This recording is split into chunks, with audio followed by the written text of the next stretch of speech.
I'm in my lab at the time when we're talking, and In your lab. yeah. And he goes, "You're in Utah?" And I'm like, "You're in Utah?" We all of a sudden met for a beard competition up at Alta, and holy crap, it was like It's almost like you and Candace at first sight. But it was you. no, legit. And I was like, did we just become best friends? Like, it was like instant. And now like we work together, we do a podcast together, we're going on tour together, like we talk to each other all the time. Good. It's like we found a brother rather than a best friend, if that makes sense. Because Candace is my best friend, but a guy best friend when you didn't know you needed it.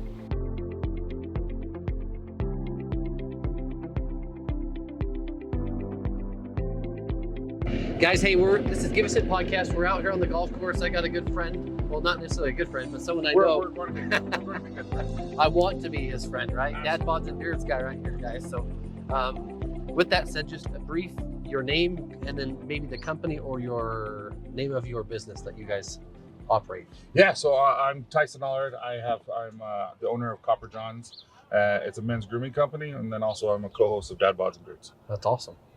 And I want to dive back into kind of like the younger part of what also taught us. And I know there are some things in life that your family, you have 6 kids today, right? You and your wife have been married 23 or 24 years, I think, right? Oh, 24 years in November. Congrats, man. Thanks. Freaking awesome.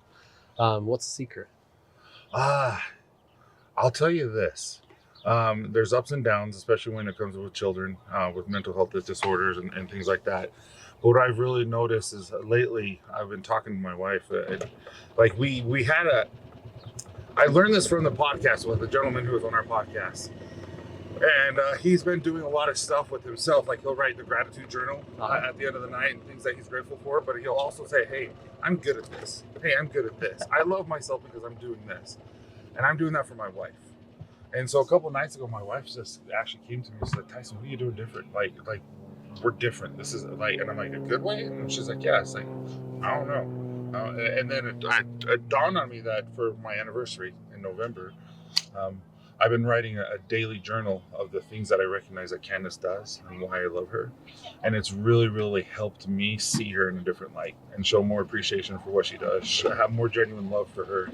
And I've been doing that, and I'm going to give it to her so that at the end of during our anniversary, and hopefully she sees how much I love her and she's able to just like, and I'm not going to stop because I've noticed that, and I'm doing it with my kids now, and I'm doing it with myself. It takes me about 30 minutes, and I do it usually during lunch for the previous day. And I absolutely it's really been affecting our marriage in a positive way, and with my kids. That's freaking amazing. Like, that's freaking amazing, honestly. Yeah. It is amazing. I've, just like you get to meet some amazing people, and we've got to meet some amazing people, and I'm trying to just glean everything that they give you. And I'm just like, and sometimes you're just like, oh my goodness, how am I ever going to do that? That's so much time. But then you realize, like, I would be wasting doom scrolling during lunch or watching a show during lunch instead of actually doing something. And this way I'm actually doing something that will better my relationship with my family. And I didn't realize that was going to be a side effect of it, but it's, holy crap, it's really helped me just see my kids and see my wife in a different light. And because they're amazing. That's amazing. And we're going to tie back into that because it's part of who you are today and kind of what you guys stand for, your brand and everything on top of just Copper Johns and Dad Bods, right? But growing up, what was that like here? I mean, yeah, so I grew up in Shelley, Idaho. Okay, yeah. My dad grew up as a seminary teacher for the LDS Church. Okay. And his first teaching job was in Idaho Falls. And so we grew up in Shelley. And it was fun. Like, we could shoot our guns in our backyard. Like, we would have a dog, and I remember, like, getting guns and just shooting his crap just exploded, and it was fun.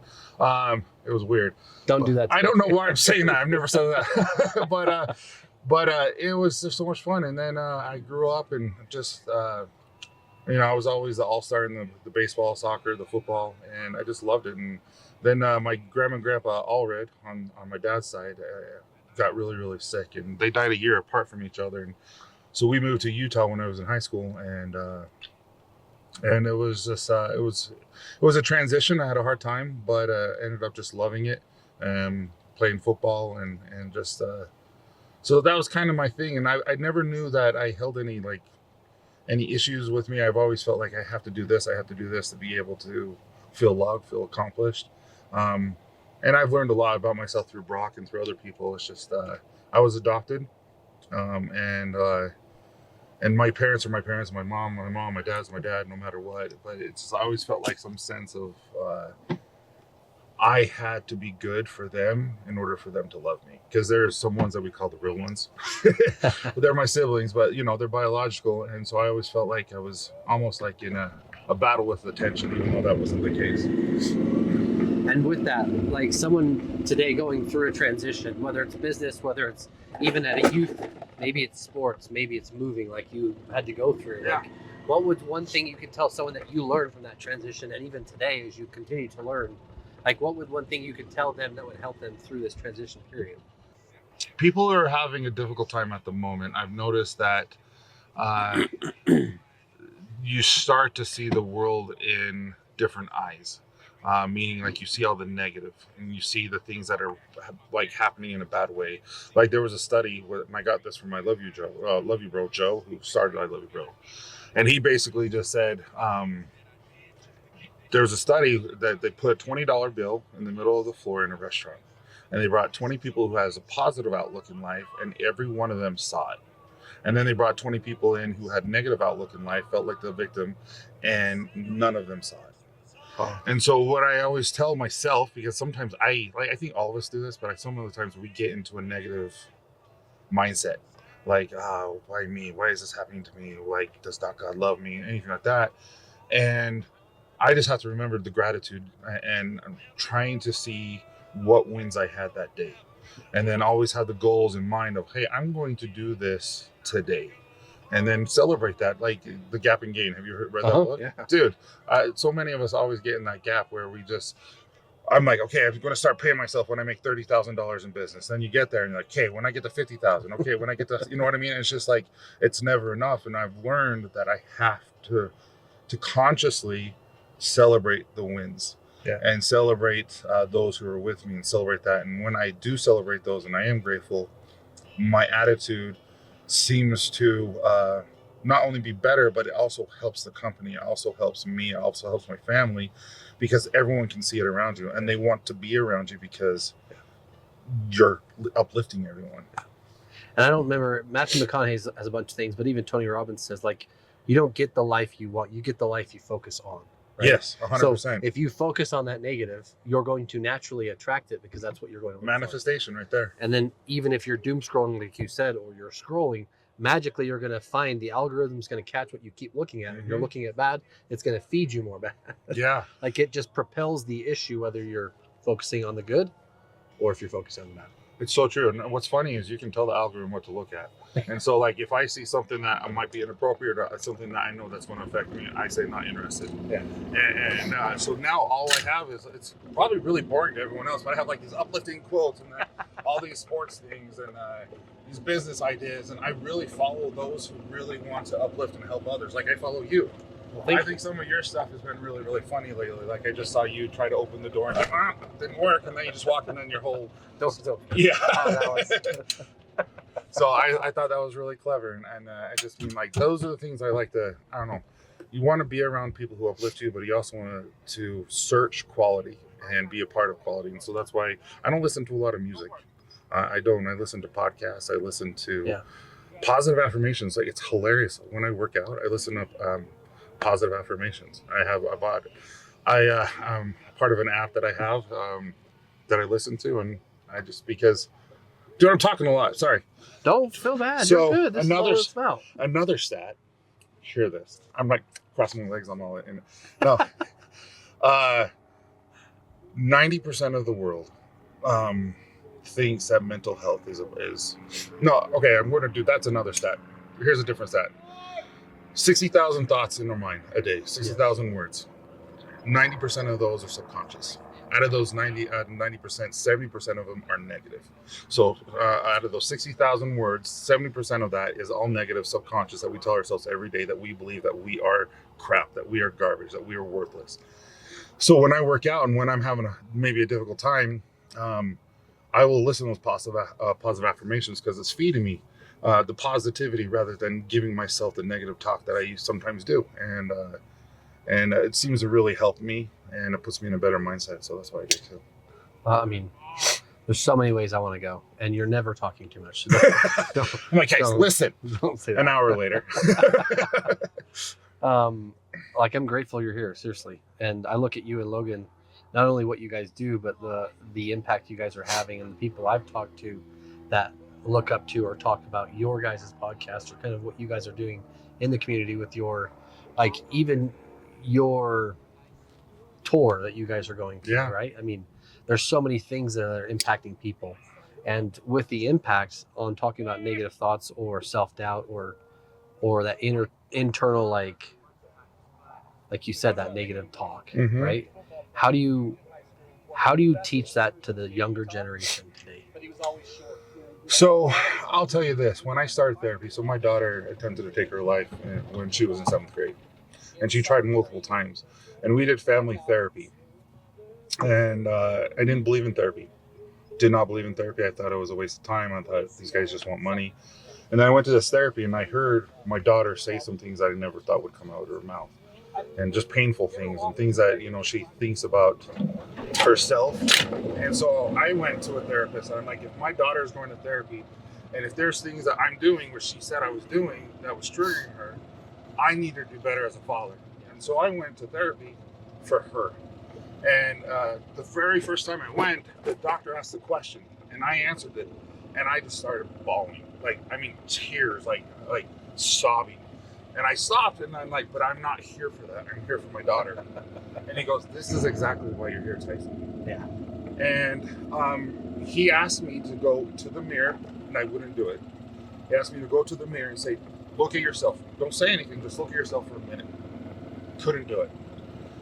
And so one of the things that I love doing is telling my kids how positive, like truthful, positive things about them. Like, I have a daughter who is crazy smart. I have a son who is crazy smart. So dumb. I thought he had autism because he is so weird. And come to find out, he could graduate high school right now, and he's in 8th grade. Wow. He's like, the doctor's like, he won't know his person until he's getting his PhD. I'm like, oh, okay, so he's Sheldon from Big Bang Theory. But Hi, Sheldon. Yeah, no, but I love the kid, and I just was worried about him. But anyway, I just always talk positively about who they are and what they're doing. Like, when they're working hard, I mention that. But when they ask questions like, Dad, what do you think? I'm like, well, what do you think? And I don't let them decide how they feel based on how I feel about them.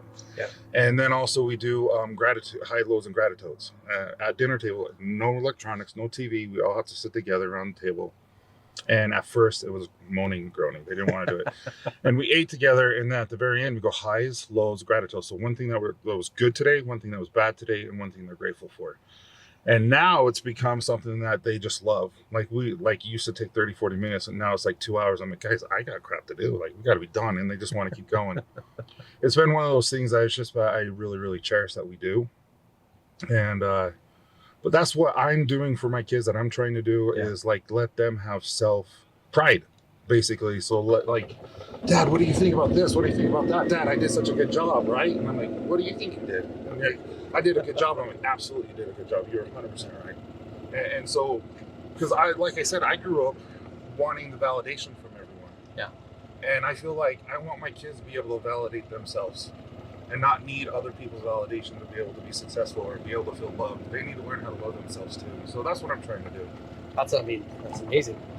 Because I believe truly that whether we think it or not, we are programming the next generation. Oh, 100% right? We are. And either we are or social media is, and what they're looking at. So if they're already in a bad place, their mind's upset, maybe they feel bad about themselves, maybe they talk to them 60,000 thoughts per second or per day or whatever the number is, badly about themselves. That's what they're going to focus on for the rest 100%. of their life, right? So, and I don't want to be one of those negative thoughts that they believed in. Yeah.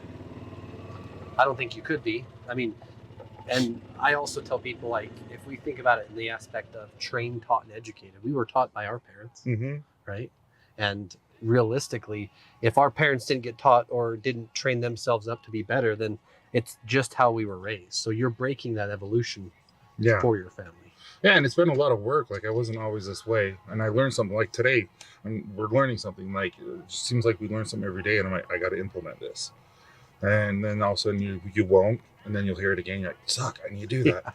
It's just how life works. We get busy, we forget, and we just. But like I said, start today is the best way. Not tomorrow, but start today. Just little things. Just little things. I was on with my business coach yesterday, and we talked about it like similar. Like, there's always a customer I need to follow back up, or someone I need to text, or someone I just to say I love you, or someone, hey, I'm just thinking about you today, right? And every time I forget to do it, either something bad happens, or they're in need of something. Yeah. And every time I've done it, they're like, you have no idea what that meant. Or the customers are like, dude, thank you for just getting it. I was about ready to email you. So that prompting within us, like you said, if you just do it, it'll change things. And that also will help alleviate the depression and anxiety that you have. Yeah, action first, right? Action does. Yeah. It's hard to dwell when you're in action. Yep. And not to say that the depression is, I mean, it's valid and anxiety is valid, but it's also Curtis Morley. You know Curtis, right? I don't. Actually. Oh, you don't? Shut up. You need to get Curtis. Curtis is unbelievable. So Curtis, I went to his keynote the other day, and he basically said about the counterfeit emotions, like you have shame and you have guilt. Shame is the counterfeit. Anxiety and all these things are counterfeit emotions. So they're there to protect us, but at the same time, just like a cloud, you just let it go past you and don't dwell on it, because it's there for a reason. Like guilt tells you that you did something wrong, but you can fix it. Shame says you can't fix it. This is who you are. You're worthless, and this is where a lot of us will dwell. And so, like I said, like you get depression, you get anxiety, you get all these things. I'm like, yeah, that's valid. Like what you're feeling is valid, but let's move past it. Like there's a way you can move it. Like, yeah, look inside and like what is causing it, and then forgive it and say thank you for teaching me and helping me, but I don't need you anymore. Yeah. And that's been one of the things I'm working with Brock with, like that's getting awesome. Over that stuff. I want to go back through like high school time into what did it look like coming out of high school? Maybe figuring out this thing that you loved, football. Yeah. And that helped bring you like from Shelley, I think you said Shelley, Idaho. Or was it Idaho? Yeah, Shelley. Yeah. Yeah. So not small town, but small town. It was so small. I think there was like 13,000 or 1,300. And if we go back years, then it was really, I mean, not really. No. In the 80s and early 90s, I mean, we got off of for Spud Harvest. Like we have UEA here. We got Spud Harvest. We got 2 weeks for everyone to go to the farms and like harvest potatoes. And we had a Spud Harvest. We had a Spud Day where they dropped ping pong balls, and we got pizza from Mr. Pizza if you got the right ping pong. So, like it was hilarious. Like it was so like it's such a small. It's like one of those like Doc Hollywood, like towns, and I loved it. You would get sick from the water. Like we'd get like calls like you need to boil your water today. Like really? Like you will get sick if you drink it. That's funny. But what was that like? I mean, like out of high school, what did you do out of high school and what got you? Because I want everyone to understand.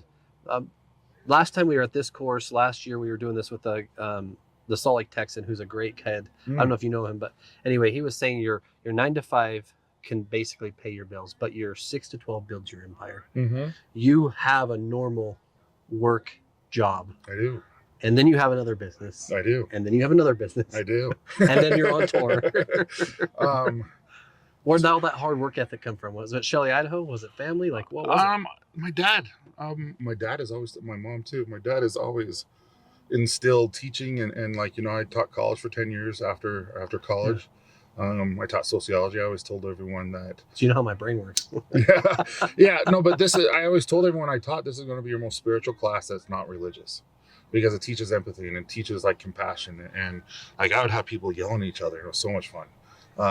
Like you would have a mother whose husband she divorced went to prison for embezzlement, and she had to have food stamps, and she's at school trying to better herself so that she can provide for her kids.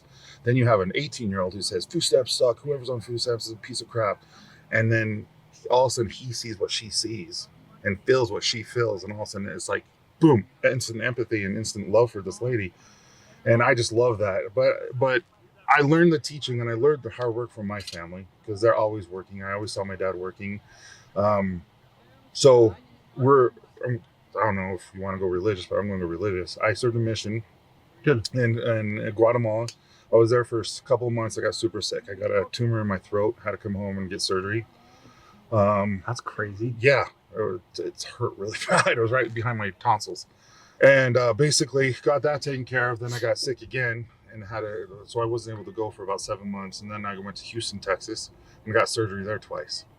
And what's funny is all my brothers, we all got sick on our missions. Like my brother got stabbed in the eye and almost lost his eye. Another brother broke his arm. It's just like what the freak is wrong with us on our missions? But absolutely loved it, and always worked really hard there. Then I went to college and played sports there, played football there up at Rick's. Always loved the competition. I loved the sports and loved education. I went and got a biology degree and ended up getting 5 degrees total. Wow. I got biology, chemistry, physics, sociology, and my MBA. That's crazy. Yeah. And then from there, I got married and I worked 3 jobs when I was in college. At the same time, I tutored math. I worked at Best Western and then as a clerk, and then I worked overnight in Walmart, doing shelves. And what my thing was is I want to support my wife any way she wants, and she wanted to be a stay-at-home mom. What's going on? I don't know if they're gonna let them play through or not, but that's okay. So let's back up. Yeah. There's 2 things. Well, I just want to say it this way. People who go on a mission learn hard, valuable lessons. Oh, 100%. You Right? learn how to be independent too. Yeah. And patient. You learned a lot more than that because you had to go through surgery, brought back, go through surgery, then go to another place. Yeah. Right? From Guatemala to Texas is big. Yeah. Let alone the differentiate, like the culture alone. No, I went. I was recruited for a linebacker, and I went to Texas, and then I came home at 2:40, and I was like, "Sorry, guys, like they feed you well there," and absolutely loved it. I loved the people there. And then I came home, and like I said, I was working all the time, got degrees, and then life happened. And then also with Candace. Yeah. Who asked who? How to meet? Oh, so this is tacky. Yeah, it's embarrassing always to say this. So she was still in high school and I was in college. And I came home to Utah where my parents were, and on the weekend, and I saw her, and I'm like, okay, Mom, like she's gorgeous. She was my brother's friend. She was student body president, my brother's student body officer. And I'm just like, Candace, or Mom, like, would it be weird if I asked the high school girl out? And she's like, no, she is so much better than you. I'm like, okay. So I asked her out, and I was home for about 1.5 years off my mission when I met her. And I never really liked anyone. No one ever really connected with me, and I dated and I had fun, but nothing really serious because I just didn't like anyone. One date with her, I knew. Like one day, like they always say, you'll know when you know, and I knew. And I don't think she knew. She was in high school, but she graduated in June, and we got engaged in July. That's amazing. And we got married in November, and she's my best friend in 24 years. Like I said, almost 24 years, and 6 kids. Our oldest gets married next week, and it's just our second is serving a mission in Riverside, California, Spanish, and my other one is about to graduate and put in his mission paper. So wow. There's something you said, well, I mean, something Matt had said too, but I know this to be true for you too, but every morning for me, like I say, anyway, I've got a whole practice too, but my God, I'm grateful for my goddess as a wife, spouse, best friend, lover, mother of our 2 princesses every morning. And she is all of those things. She's my best friend. She's the love of my life. She's my goddess. She's the most important thing in this world to me. And she also helps push me through. Like she had told me, hey, I listened to this thing by Tony Robbins not too long ago. And he said, hey, there's this tunnel. We all go through this tunnel, whether it's light or dark. There's always a light. It might be a long way off, so it might not look like it, right? She goes, but then there's this thing that helps pull you through this tunnel. She's like, you're that for me. Oh, wow, that's cool. I'm like, that's cool. I start crying like a baby. Right? And I'm like, you're that freaking tunnel. Like, you've been that tunnel for me. What's funny is Candace sends me all these wonderful memes, all these wonderful gifts, just like that. It's like, oh, husband's this, and you're wonderful, and everything like this, and talks and messages. And I'm like, sex is wonderful if you're with, all these stupid memes and gifts of like why I want to be with her intimately. And she's like, Tyson. I'm like, it's true. Like it'll save your life if you have heart cancer or like heart or whatever it was. I can't remember what it's funny. That's so cool. No, but it is so true. It's like Copper Johns wouldn't exist without her. Like she's the one who's wanted her to start to begin with, and now like she does everything. She does all the making, and I do a lot of the stuff, but she does all the manufacturing. That's amazing. And we make it by hand. We we have machines that do it, but we do everything ourselves. And she packs all the orders, and wouldn't be here without her. And she's my rock. That's amazing. I want to lead into that because what started Copper Johns? Like you said, you taught for 10 years. Yeah. And then what? It's amazing that you got to study the brain and how it works, right? Yeah. And I also think it's amazing that you still work a full-time job. Then you and your wife started a company that your wife may fulfill a lot of it, but I know that you're a big part of it. I am. Right? And it takes two. I don't care what anyone tells me. It takes two. Then you still have what do you tell someone today that's like, gosh, if I could just get this one damn thing done, or if I could just get this one, like you're doing 4 or 5 or 6 things. It used to be scary. And now my daughter, she's like, when I get home, I want to start a company. Will you help me? I'm like, yeah, let's do it. She's like, but it's scary. I'm like, no, it's not. It's not scary at all. It's easy. It's like, let's say you have a product and you don't think it's perfect. I'm like, so freaking what? Yeah. Put it out there. Your customers will tell you what's wrong with it. And then if they come back and they give you positive feedback, you still try to improve it. Like I've gone through several variations of my formula and I've improved it every time.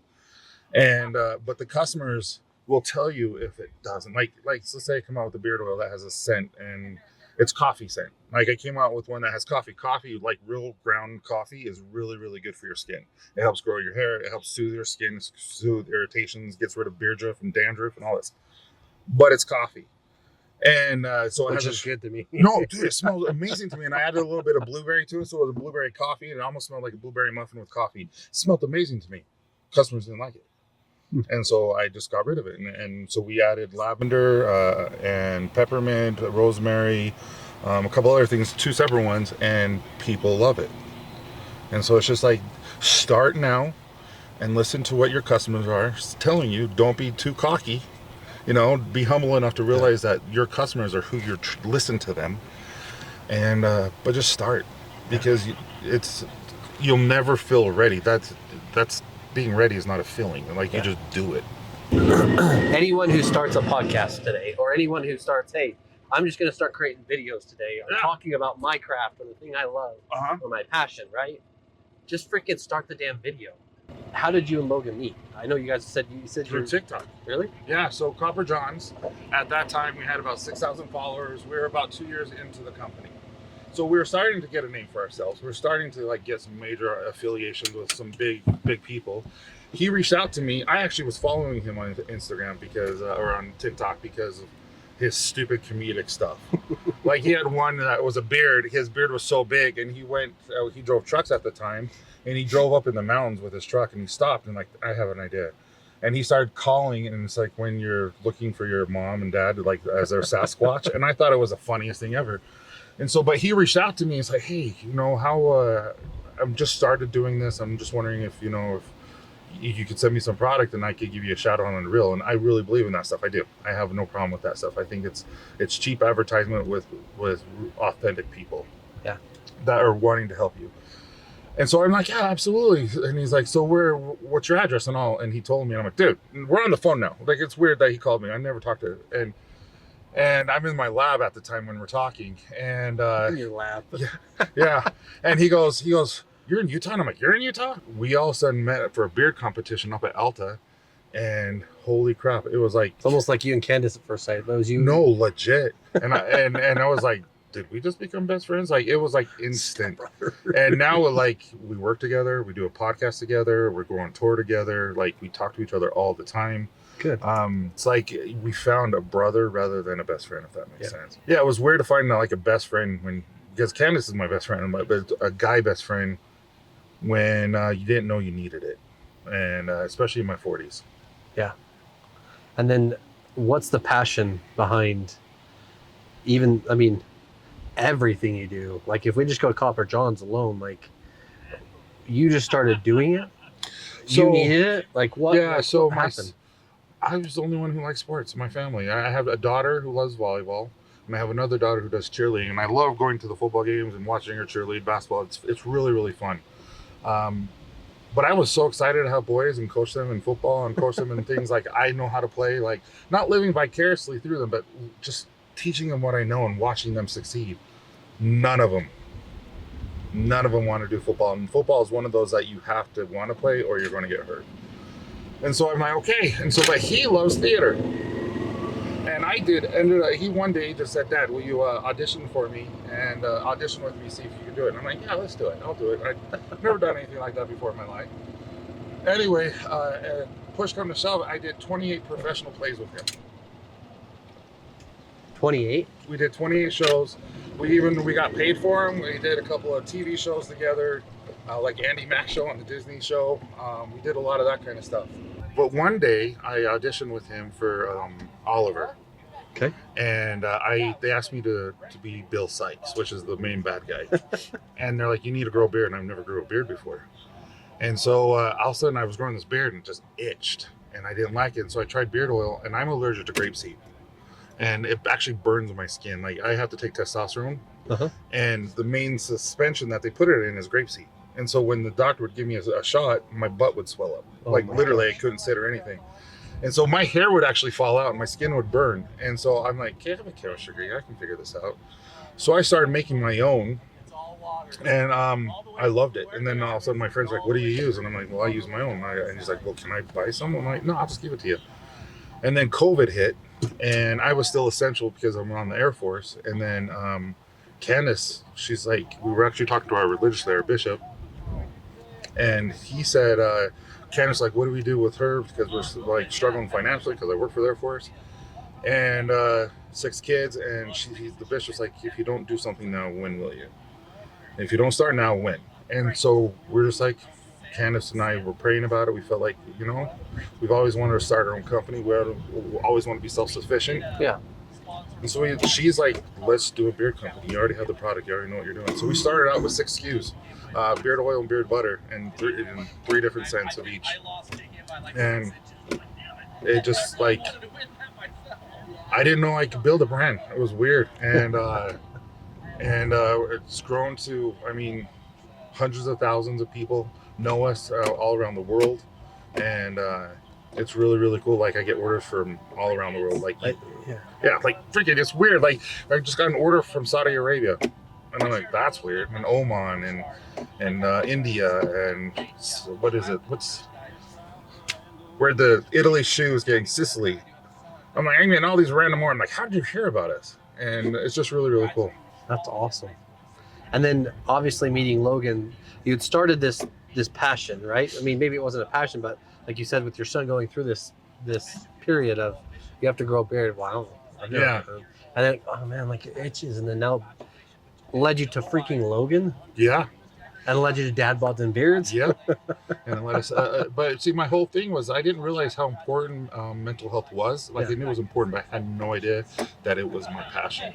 But it was always, like I said, my motto is be proud of who you are. Yeah. Because I realized when I grew my beard, I had so much more pride in myself. Like, I felt I could walk out more because, like, my face was covered. It's almost like a lot of people, when COVID hit, they had to wear masks. They were more comfortable. That's what the beard did to me. And so it gave me more pride in who I was. And so I wanted other people to feel that way. And so I wanted to create a product that allowed them to have that pride in themselves, to be able to go and accomplish what they needed to during the day. And so that's kind of what it was. So I used to do, truthfully, Logan and I became really close friends after that. And then I have a show on Copper Johns' YouTube channel, and it's called Copper Lodge. Copper Lodge is one where I take a customer, and he comes on, or she comes on, and we talk, and we get to celebrate them. We get to know who they are. We get to, hear their wins and who they are and stuff like that. And so one day I asked Logan if he wants to come on. And everyone's like, after that, they saw us do our reels. They saw us, they knew who he was. They saw us on Copper Johns, on our personal, all our stupidity and fun. And I had him on the show, so everyone got to know him like I got to know him. Yeah. And everyone after that was like, you got to start a podcast. And so Logan and I were like, that'd be fun. We talk all the time anyway. We might as well just do it here. And we didn't know what it was going to be about. And I recommend anyone who has a podcast, just start. You don't need a purpose. You don't need, like, this is really cool. And I don't know if this is how you started, but sometimes, like how Logan and I, that's not how we started. Yeah. And we just thought we would just talk. And it got serious really quick. And then by the 6th episode, I want to say the 6th episode, Logan just released everything. And he talked about his bipolar and what it was like growing up with bipolar, not knowing he had bipolar, what it was like when he was on his mission and everyone was like, it's Satan coming after you, when it wasn't. It was a medication that it was affecting his bipolar, where he actually saw things like demons and stuff. And he just opened up. And when that happened, I'm like, oh, we're going to be big. Like, really, I'm like, this doesn't happen. And I'm like, we're both open. We both can talk to each other. We're both sincere. We're not trying to be anyone but ourselves. And he just opened something that no one has ever done before. And right then and there, I'm just like, okay, we're in. We're going to help people. And we've had to do a lot of calls throughout the whole entire world for safe checks. Like, the people will call us and say, hey, wanting to let you know this isn't your fault. I love you.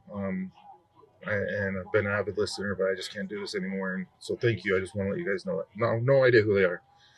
And come to find out they're Copper Johns customers. I'm probably breaking the law, but I'm like, okay, what's his address? What's the phone number? Call him. Not answered, please. Like, we had to call someone in Ireland the other day. Just like, hey, the police were like, so how do you know him? I'm like, well, he's a listener of ours. Do you know him? No, but this is what he said. And then they'll go and they'll do a wellness check. And sure enough, it was close. And then that's why I did the book, A Father's Guide to Mental Health, because I'm just like, a lot of dads, a lot of husbands don't have a freaking clue what happens when you get married, and all the emotions that come in. And like, when your wife has a baby, and she goes through all her hormonal changes, we do too. Like, we go through those changes too. Like, we become more sensitive. We start to produce more estrogen and lower testosterone so that we're more nurturing and loving to the child. No one tells us that. No one tells us that we're going to be a little bit more emotional and a little bit like, how are you going to handle that situation? And then how are you going to handle adult relationships with friends? And why do we need them? And what about our jobs if we don't get a job and what we want? There's so many things in that book. And I had 12 guys help me write it. I had one guy in there who's a professional power lifter. He does strongman and stuff. And there was one point in his life where he had a gun in his mouth. Yeah. And he was ready to pull the trigger, and his daughter walked in. And that's what saved his life. And he wrote all that in that book. And now we just got a deal to do tour, and like, we're going to do Jelly Roll. And we're going to have Andre Botticelli and Post Malone and Brian McKnight. No, we're going there. We're selling tickets at Auditorium where we're going to interview those guys. And I want Post Malone up here too. Well, it'll be cool. Yeah. And it's going to happen, and it's going to start in the summer. And it's just like, because I feel like we stayed true to ourselves. We're going to be blessed, and we're going to be able to bless other people because of it. Yeah. It's so crazy because, you know, what's cool about being on a podcast alone, doing a podcast, right, is that you maybe stretch yourself. Maybe you're okay in front of camera. Maybe you're okay talking to people. And then you put the two together, and then all of a sudden you hear your voice out there in the world. You're like, people come up to you and say, hey, I saw one of your videos. Yeah. Like, man, I'm so sorry. Like, no, it was actually really good. Like, that actually taught me something. Right? Yeah. What do you tell someone that's like, you've already said it once, but what do you tell someone that's on the verge of starting? And they're like, I just don't have the money. I don't have the time. Who's going to listen? Who's going to want it? If you can be your 100% authentic self. Yeah. If you look at some of my first posts compared to where I am now, it's still me, just a little bit more refined because I can talk to a camera now. And I'm sure a year from now I'll be better than I was today. Yeah. It just takes practice, and it becomes a talent that you gain by working so hard at it, just like anything that you do. But if you can just be yourself with what you're trying to portray and not be fake, you'll go somewhere. And you're going to affect, like, some of my reels will have millions. Some of my reels will have 300 to 400. It doesn't make sense to me, but that's how it works. And where the 300 to 400 is like, this is really powerful, guys. Like, this was like, we're talking about community, we're talking about friendship, we're talking about depression, anxiety. Because I just sit in the car and just talk to him,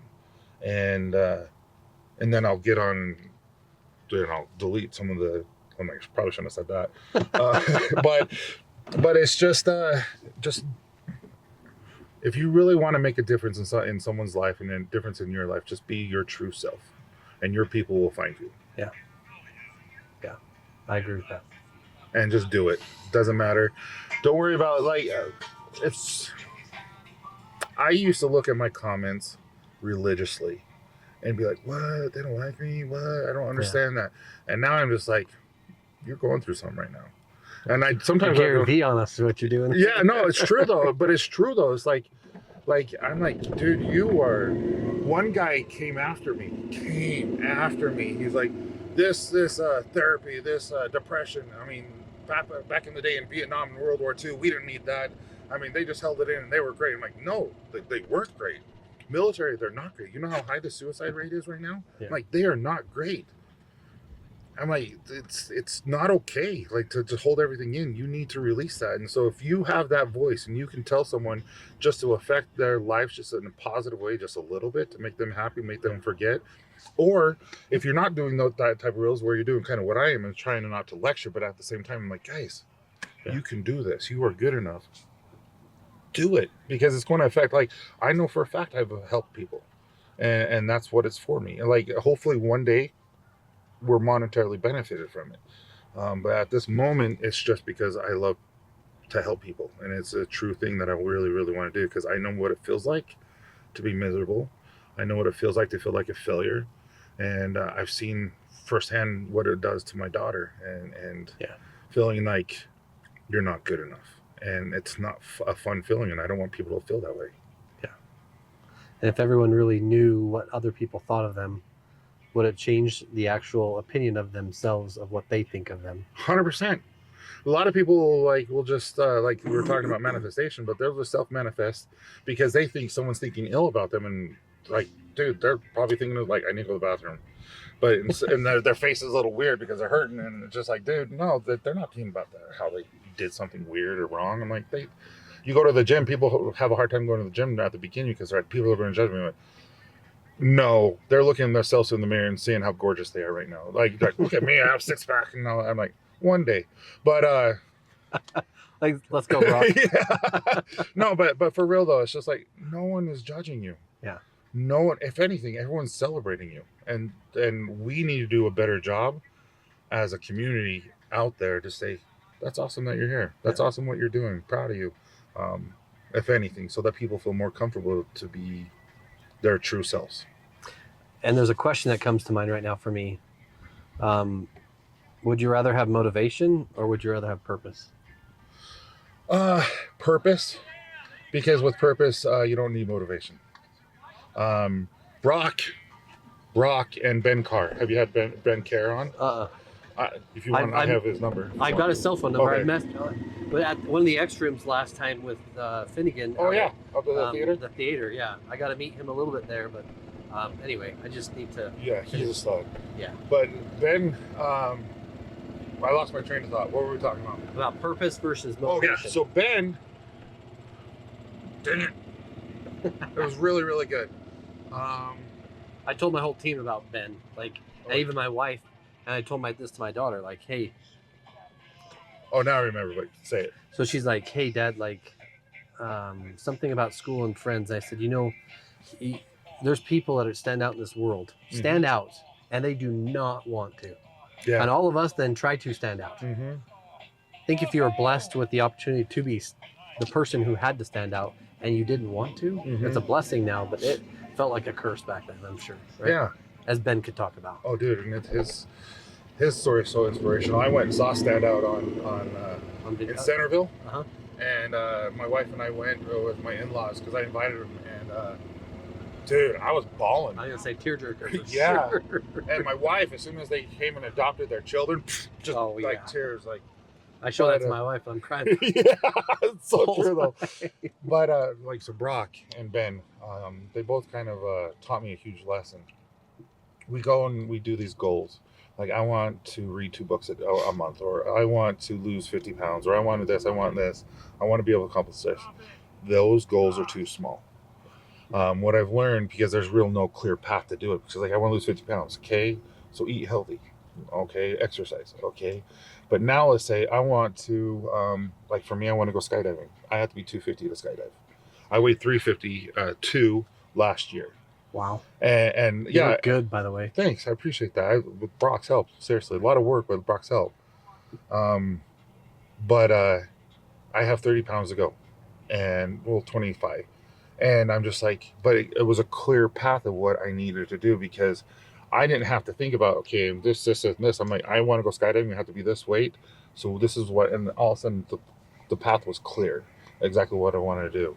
Like, I want to have a successful marriage. What does successful marriage look like? Yeah. And then all of a sudden, you don't have to like write down all the tedious things you have to do. You already know, because the goal is so huge. Like, I want to be on Netflix.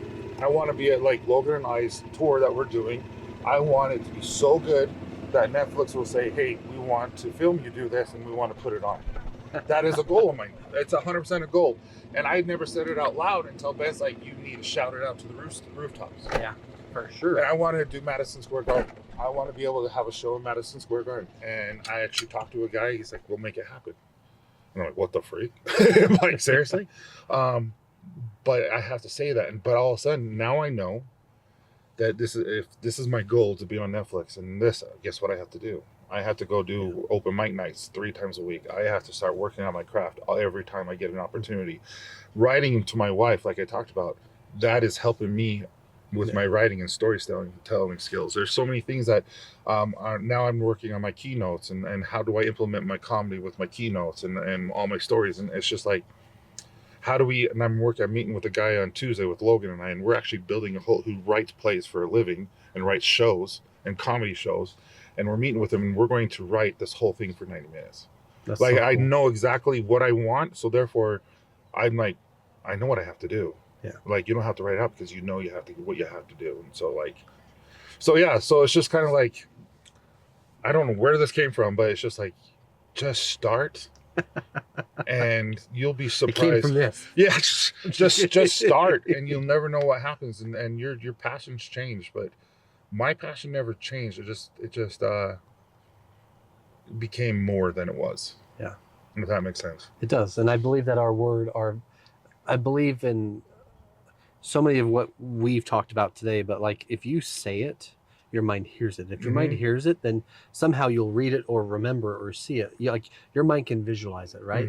But once you say it out loud, once you go through the process, let's say you go in reverse, let's say you write it, then your brain has to read it, then your mind has to say it, then your voice says it, then you actually hear it, so it puts it back into your conscious, subconscious mind. Yeah. You put it out to the world, guess what happens?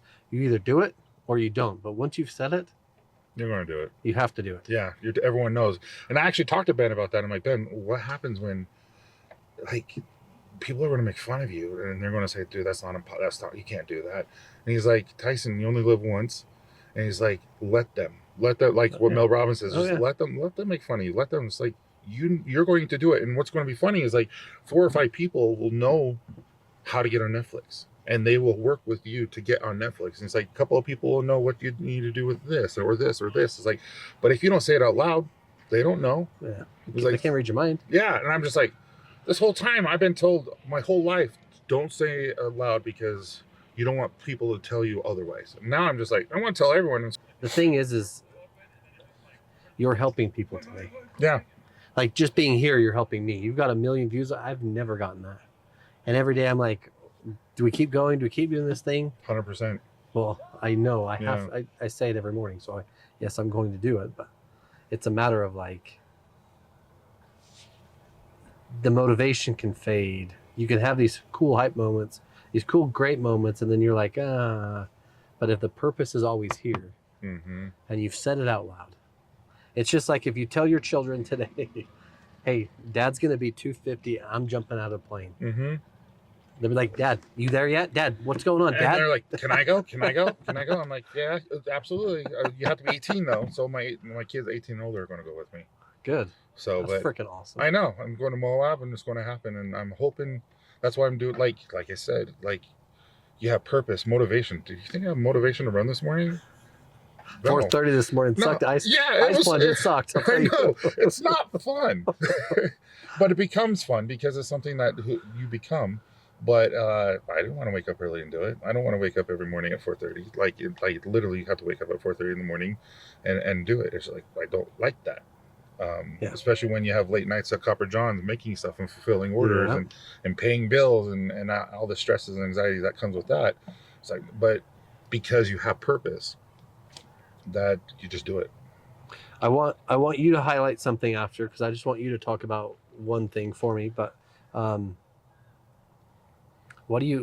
got two questions. First one is what do you tell the person who says, hey, last night I was driving home.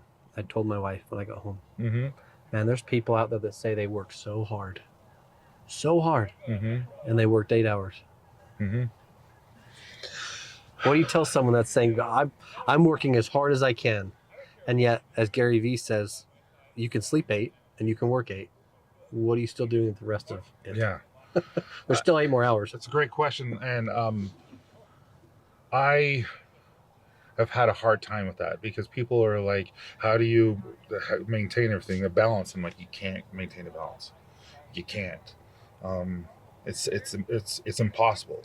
And then I've been feeling guilty. And I'm going to talk about Ben again. I've been feeling crazy guilty lately because I have been working my tail off. I've been gone on tour. I've been gone doing these other things for comedy.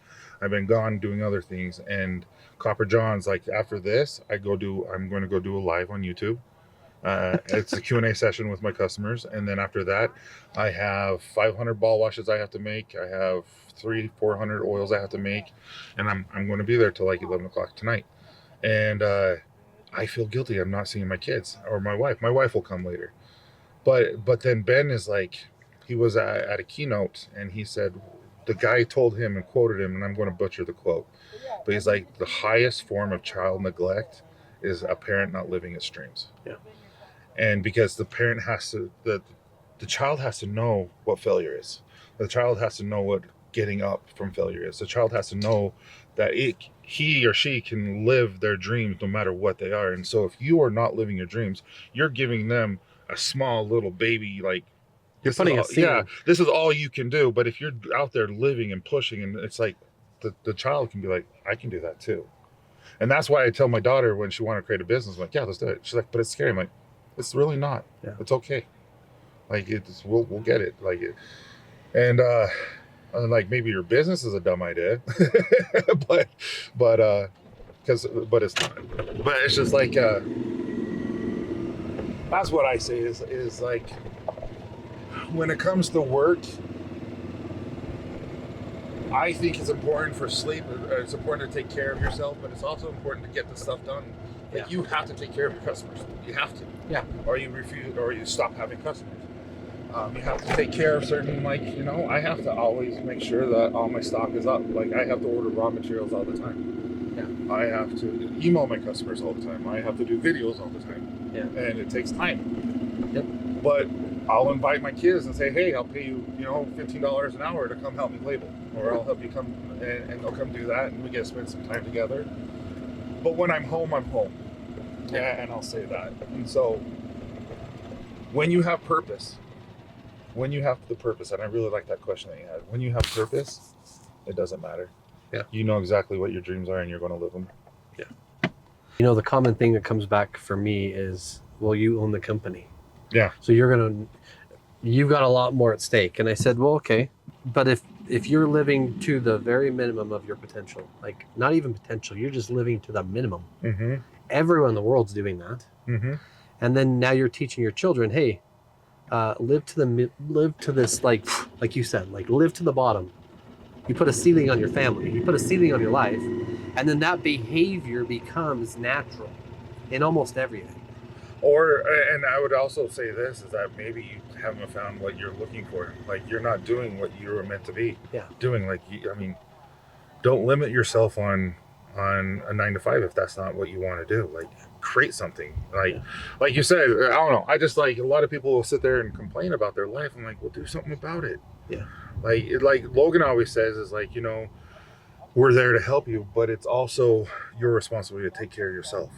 Like, if you're not happy, you have to do something about it. Like, you can listen to all the podcasts, you can listen to all the motivational speeches and books and all, but if you don't implement anything in your life, then you're not going to grow as a person. You might know a lot, but that means nothing. Yeah. There's a difference between knowledge and wisdom, and so if you It's don't usually a use it- question too, so good job. Oh, really? What is the difference between the two? Knowledge is, this is how I always put it, and this is funny, and this is a religious way. It's like Satan knew that God was God, but he didn't have wisdom because he didn't follow him. It's the same thing with us. It's like, hey, we know that eating this milkshake is going to get us fat, but we're still going to eat it. Yeah. Knowledge is just knowing something. Wisdom is implementing it in the right way. Exactly. Amen. That's like dictionary perfect, So realistically. yeah, Yeah. What does date night look like with you and Candace? flirting up the wazoo. I flirt with her. That's all. Like, I refuse to talk business. I refuse to talk kids. Yeah. And I will grab her butt so many times.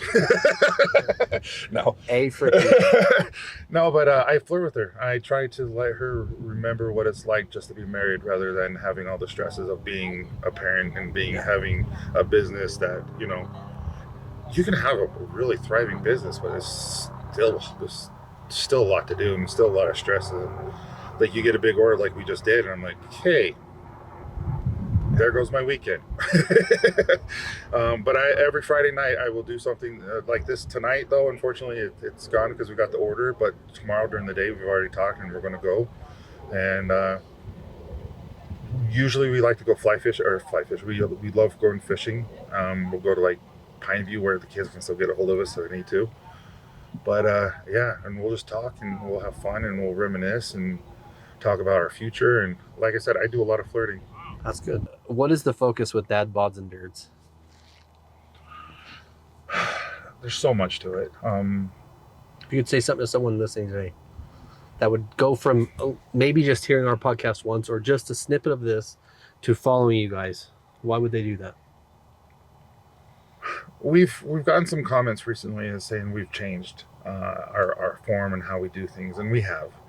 We'll do now one-on-one, me and Logan, which is everyone's favorite, about once a week or once a month. And we'll bring ourselves in. We'll talk about something that, like we talked about last podcast that we did together, was just victim mentality. And we always add humor, but not on purpose. It's just who we are. And I want someone to know through other people's experiences that what they're going through mine or Logan's or anyone else's, that, dude, we had Zachary Levi on who played Shazam, you know what I mean? And he wanted to kill himself. Yeah. He wanted to die by suicide. He was shaking to the point where he was like, this is going to happen. It scared him so bad that he checked himself into an institute. And that's why he started Nerd HQ, and that's why I'm so supportive of Nerd HQ. Yeah. But you have someone who is a famous movie star, or you have someone who is a billionaire, like we just had Lami on, or you have someone else on that is a billionaire, millionaire, successful businessman, or you have Danny Bates on, whose husband died by suicide. And I don't care the following. It's just like, guys, we know these people, and they have gone through so much, through hardships, anxiety, but they still have been able to pull through. Yeah. Guys, you've been thinking about suicide. You've been thinking about doing this. This is what it's like leaving your family. Yeah. And we've had a couple of we had a couple of women and moms come and talk about what it's like without having their husband now. Yeah. And so it's all about, yes, the hard times are here. Yes, you're going through something. Yes, you feel these suicidal ideas and you feel all these emotions that you just can't stand. Like I've had thoughts of where I didn't want to be here anymore. And I think it's a lot of people have. And so I just want people to know that it's okay. You're going to be okay. It will pass. Don't do anything rash. And listen and get the tools that you need to be able to move past this situation that you find yourself in. And we're always going to have ups. We're always going to have downs. And so learn the tools to help you in the positive and also in the negative. And then also know that you're not alone, because you're not alone. You can always reach out to us. We get so many DMs on our Facebook, on our Instagram, and It's just important to me that they know that they're not alone. Yeah. And so we'll have like eventually we'll get you on and we'll get other people on that have gone through things. And we always call them the top ramen stories. Like, dude, before you became who you are, like what was it like? And they'll come in and they'll start crying. Like we had one guy came in, his name's Dylan. He owns a very successful suit shop. And he came in and he said at age 14, or not age 14, like 24, 25, 26, he was addicted to pornography. And he wanted to die, and he didn't have any hope or anything, and so he got help. And now has a wonderful wife, wonderful children, a successful business. But if he gave up what he wanted to, he wouldn't have any of that. And so it just gives people hope. I just want people to have hope, knowing that there is so much light, not a little, there's so much light at the end of the tunnel, that there's so much love out there, and there's so much kindness, and there's so much just support if you just reached out. Yeah. Because like I said, it starts with you. Like, we can do everything we can, but you have to take the next step. Joe from I Love You Bro, one of his rules, because I facilitate the Ogden group, one of his rules is we cannot pick them up, we cannot walk out to their car. They have to open the door and walk in themselves. Yeah. And that's kind of the rule of thumb, is like, you have to do it. Yeah. There's none of us that can do it for you. Yeah. What was this experience like for you? Give Us It podcast. This? Yeah. Like I don't know if you're kicking out that, like, you asked really good questions. like I said, I paid him to say that, guy. No, most podcasts I'm on, I'm ending up asking them the questions. You didn't give me time to ask you any questions. That's good. You asked some really good ones, and so hopefully I was able to answer them correctly or in a good way. But no, this was really fun, and this is really fun. The one hole I've done so far. I don't even know what hole we're on. How do people get a hold of you? Like, what's a website handle or anything like that? So copperjohns.com, dadbodsandbeards.com, beards, not beard. We get that a lot. And you can follow us on anywhere where you find a podcast. We're on Spotify, we're on Apple, we're on iHeartRadio, we're everywhere. You can go on YouTube and find us on Copper Johns or on Dad Bods and Beards. And yeah. Awesome. Guys, this is Give Us It podcast. We're here on the course. Follow Tyson, hit him up, message him, and actually get someone help who is going through a hard time. This is your guy right here. Thank you, guys. See ya.